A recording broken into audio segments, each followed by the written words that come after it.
Okey. Kita sambung lagi kelas kita. Kalau minggu lepas cikgu bagi kamu tengok video kan tentang cuaca dan iklim di Malaysia. So untuk minggu ini cikgu akan terangkan supaya kamu lebih jelas. So kita tengok cuaca dan iklim. Okey, perkataan cuaca dan iklim ni sebenarnya dua benda yang berbeza. Kalau kita tengok cuaca ni dia boleh berubah setiap hari. Okey, cuaca ni dia setiap hari. Okey, contohnya cikgu cakap cuaca hari ini ialah cuaca kita hujan. Berlaku hujan. Kemudian mendung. Ini ialah cuaca. Okey. Kalau kata iklim pula, perkataan iklim. Iklim ini dia boleh berubah di setiap kawasan yang berbeza. Contoh kita di Malaysia, kita ialah iklim khatulistiwa. Kalau kita pergi ke negara yang ada 4 musim, dia mungkin iklim sejuk. Okey, ataupun iklim Siberia. Ataupun iklim tundra. Yang ini dia ada ciri-ciri dia tersendiri. Okey, nanti kita akan tengok dalam buku teks geografi tingkatan 2 juga di topik belakang. So sekarang kita nak tengok iklim di Malaysia, iaitu iklim khatulistiwa. Okey, iklim khatulistiwa yang mempunyai iklim panas dan lembap sepanjang tahun. Kita akan tengok dari segi suhu kita berapa maksimum, berapa minimum. Hujan kita berapa banyak. Okey, berapa setiap tahun. Kemudian angin kita ada berapa jenis angin. Okey, kemudian lepas kita tengok semua tu, baru kita akan tengok apa pengaruh cuaca dan iklim terhadap kegiatan manusia di Malaysia. Okey, dan kita akan tengok juga kesannya bila manusia ni dia dah dapat sesuatu, dia tamak. So apa yang kita akan tengok, apa kesan dia kepada cuaca dan iklim di Malaysia. Dan akhir sekali kita akan tengok perubahan cuaca dan iklim. So untuk hari ini cikgu akan fokus dulu untuk jenis dan juga pengaruh. Okey, kita tengok jenis dan cuaca, jenis dan ciri iklim di Malaysia. Apakah jenis iklim di Malaysia? Kita tengok, Malaysia mengalami iklim khatulistiwa yang panas dan lembap sepanjang tahun. Iklim jenis ini dialami oleh kawasan yang terletak di antara garisan lintang 0 hingga 10 darjah utara dan 0 hingga 10 darjah garisan khatulistiwa.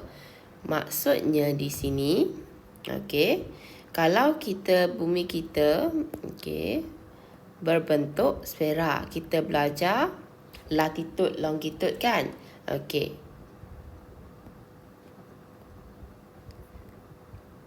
Okey, ini ialah latitude yang kita ada. Kita ada Asjan. Maksud cikgu Asjan ialah Arktik, Selatan, Khatulistiwa, Jadi dan Antartik. Maksud dia di sini, okey, daripada 0 darjah ni ialah di garisan khatulistiwa. Dia sampai atas ni 10 darjah utara, 10 darjah selatan. Kawasan ini ialah kawasan khatulistiwa, di mana dia mengalami iklim panas dan lembap sepanjang tahun. Maksudnya dalam tempoh tersebut dia ada hujan, ada panas. Okey, kita akan tengok ciri iklim di Malaysia dari segi suhu. Okey, yang pertama, suhu kita tinggi dan hampir sekata sepanjang tahun. Maksudnya hampir sama setiap hari suhu yang kita alami tu. Okey, kemudian min suhu tahunan tinggi. Maksudnya purata suhu. Okey, min ni ialah purata. Purata suhu tahunan kita tinggi iaitu 27 darjah Celsius. Kemudian julat suhu tahunan. Julat suhu ni ialah perbezaan. Perbezaan suhu tahunan kita kecil, iaitu 1 hingga 3 darjah. Maksudnya, suhu, kalau kata suhu untuk tahunan kan, suhu, kenapa tak boleh tulis pula? Okey. Suhu tinggi sekali dalam setahun tu tolak suhu paling rendah. So, kita akan dapat perbezaan dia lah. Okey. Kalau kata untuk harian, julat suhu harian kat sini kan ada contoh kan. Julat suhu harian ialah suhu paling maksimum dalam sehari tersebut ditolak dengan suhu paling rendah dalam hari tersebut lah. Okey. So, kita tengok julat suhu harian besar iaitu 5 hingga 10 darjah Celsius di stesen berhampiran pantai iaitu 8 hingga 12 darjah Celsius bagi stesen di pedalaman. Maksudnya di kawasan pantai ni beza suhu hari dia 5 hingga 10 darjah Celsius. Kalau di kawasan pedalaman ni maksudnya kawasan hutan dan sebagainya, beza dia 8 darjah Celsius hingga 12 darjah Celsius. Sebab kita tahu pantai ni dia pengaruh daripada angin dan sebagainya lah. Kalau pedalaman tu disebabkan oleh kadar kelembapan. Okay, kalau kamu masuk hutan kan mesti basah walaupun hari tak hujan kan. So dia mempengaruhi suhu tersebut. Okey, ini ialah jadual min suhu bulanan Malaysia pada tahun 2016. Kita ambil daripada Jabatan Meteorologi Malaysia, maksudnya jabatan yang kaji tentang suhu di Malaysia, suhu dan cuaca. Okey, so kita ada suhu pada Januari 27.9. Okey, suhu ini ialah purata suhu di Malaysia lah, sebab dia min suhu tahunan. Okey, so kita akan tengok hujan pula. Yang kedua ialah hujan. Okey, negara kita menerima hujan sepanjang tahun. Sebab kita tak boleh expect hari ni hujan, esok tak hujan. So kita kira sepanjang tahun kita akan terima hujan. Kemudian jumlah hujan kita ialah kira-kira 2,600 mm.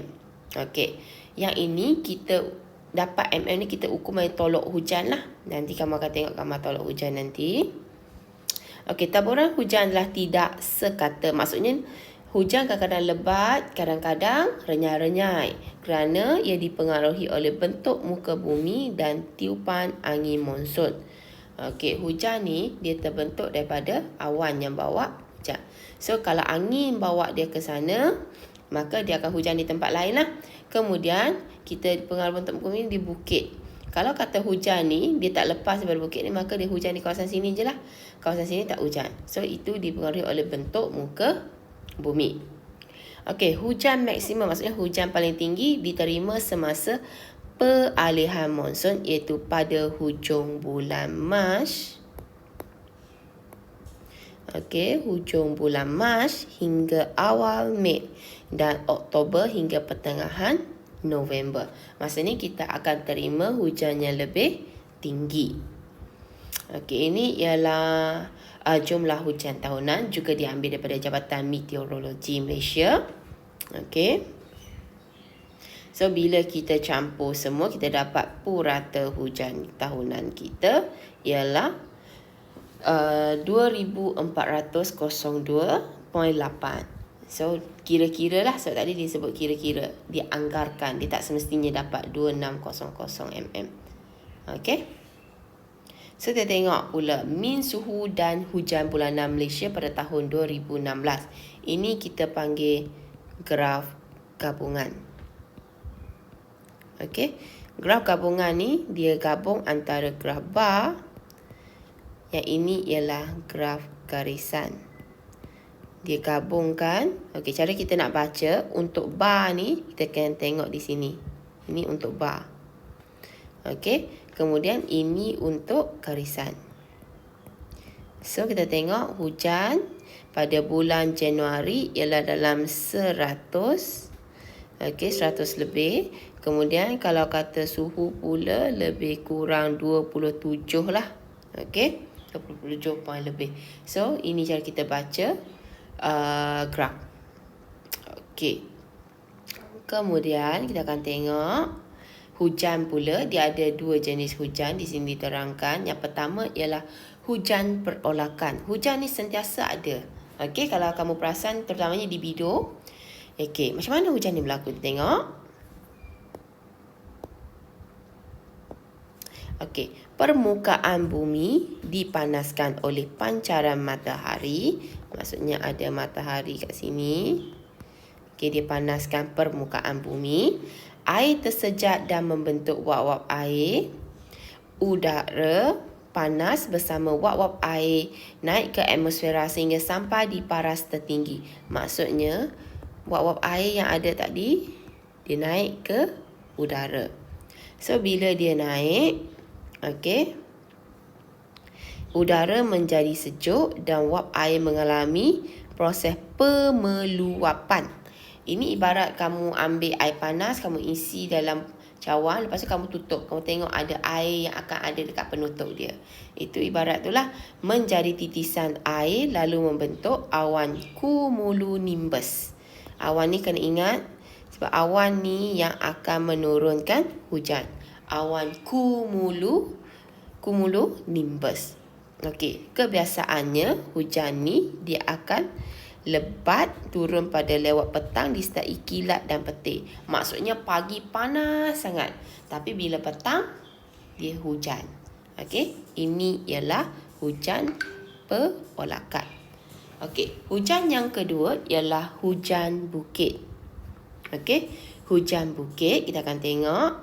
Hujan bukit cikgu guna highlight warna kuning. Okey, hujan bukit turun di kawasan tanah tinggi yang menghadap udara lembap. Okey, masuk kawasan ni lah. Okey, maksudnya di kawasan ini. Okey. Kita tengok lagi. Udara lembap dari laut dipaksa naik ke cerun bukit kerana dihalang oleh tanah tinggi. So, udara lembap tadi, dia naik, cerun bukit ni dia naik. Okey, kemudian dihalang oleh tanah tinggi. Yang ni menjadi halangan dia sebab tanah tinggi. Okey, kemudian udara menjadi sejuk dan wap air mengalami proses pemeluapan menjadi titisan air lalu membentuk awan. So, awan terbentuk di sini. Okey, hujan lebat turun di bahagian cerun bukit yang menghadap udara lembap. So, hujan tu dia turun dekat kawasan A saja. Kawasan B ini tak hujan. Okey. Bahagian cerun yang terlindung menerima hujan yang sedikit dan dikenali sebagai hujan kawasan lindungan hujan. Kalau dia terima pun, dia terima air daripada lokasi ni sedikit saja. Kadang-kadang dia memang tak hujan pun. So, ini dipanggil sebagai kawasan lindungan hujan. Okey. Seterusnya, kita akan tengok kawasan yang menerima hujan paling sedikit di Malaysia. Okey, kawasan paling sedikit menerima hujan di Malaysia ialah di Kuala Pilah Negeri 9. Iaitu purata hujan kurang daripada 1,500 mm. Terletak di kawasan lindungan hujan. Okey, manakala hujan tertinggi di Malaysia, hujan tahunan ialah di cerun bukit kawasan pedalaman Sarawak melebihi 5,000 mm. Sebabnya kawasan ini menghadap angin lembap. Dia macam lokasi ini tadi. Okey, yang kurang hujan ni ialah lindungan. Okey. So, kalau kamu tengok graf ini, cara tengoknya, makin terang warna dia, makin tinggi hujan. Maksudnya makin lebat lah, makin banyak hujan yang dapat di kawasan tersebut. Warna makin pudar ni makin kurang. Okey. So, kita akan teruskan dengan angin. Okey. Terdapat dua jenis angin monsun yang akan kita tengok. Okey. Okey, angin monsun iaitu monsun timur laut dan monsun barat daya. Selain itu kita ada juga angin Sumatera dan angin tempatan. Okey, so kita ada semuanya ialah 4 jenis angin. Okey, yang pertama kita nak tengok angin monsun. Okey, 4 jenis angin sebab kita dah pecahkan. Angin monsun ni dia adalah 1. Okey, kemudian angin Sumatera ni 2, angin tempatan 3. So, cikgu betulkan di sini 3 lah supaya kamu tak confuse. 3 jenis angin. Okey, yang pertama kita tengok dulu angin monsun. Okey, angin monsun ni kita bahagikan pada 2. Angin monsun timur laut. Okey, angin monsun timur laut. Okey, bertiup daripada awal bulan November hingga Mac. Okey, hingga Mac. Bermula daripada pedalaman benua Asia. Kita tengok, ini ialah benua Asia. Dia bermula daripada pedalaman benua Asia. Okey, yang di lokasi ini. Okey, kemudian bertiup merentasi Laut Cina Selatan. Okey, merentasi Laut Cina Selatan. Sini ialah Laut Cina Selatan. Okey, dan sampai di Malaysia. Okey, sampai di Malaysia sebagai angin monsun timur laut. Sebabnya ulam, okey, ulam timun sambal belacan. Okey, so dia sampai dekat timur laut. Dia sampai di kawasan inilah. So kita panggil dia timur laut. Okey, kemudian bertiup merentasi Laut Cina Selatan dan sampai di Malaysia sebagai angin monsun timur laut, membawa hujan lebat ke pantai timur semenanjung Malaysia, kawasan barat Sarawak serta pantai udara Sabah. Maksudnya dia sampai di area, cikgu padam sedikit kat sini. Okey, maksudnya nanti dia sampai dekat kawasan ni. Okey, kawasan ni. Okey, dan di kawasan ini. So, dia akan membawa sekali di sini ialah hujan lebat. Okey, daripada bulan 11 hingga bulan 3. Okey, seterusnya kita akan tengok yang kedua, cikgu guna warna biru.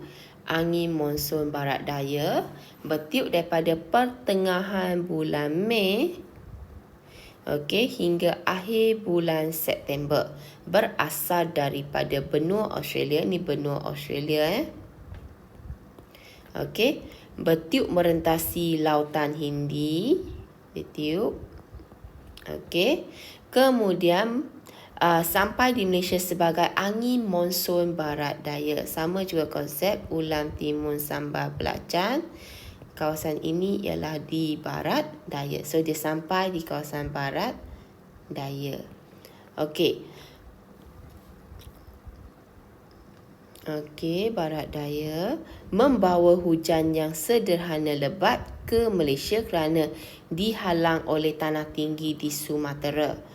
Okey, kalau tengok dia nak sampai tu, okey, cikgu padam kat sini. Dia nak sampai ke Malaysia tu, dia akan jumpa Indon, iaitu Indonesia. So kawasan ni ada bukit. So seperti hujan bukit tadi, akan sampai ke Malaysia tak banyak lah di lokasi ni. Pantai barat semenanjung Malaysia ni ialah area KL, Selangor, okey, Melaka. Okey, di kawasan inilah. So dia sampai pun tak selebat angin monsun timur laut. Kalau timur laut ni dia tak ada halangan, kalau kamu tengok. Dia sampai terus. Okey, dia tak ada halangan. So dekat sini yang menyebabkan banjir di kawasan cikgu tulis kat sini Kelantan, Terengganu dan juga Pahang. Okey.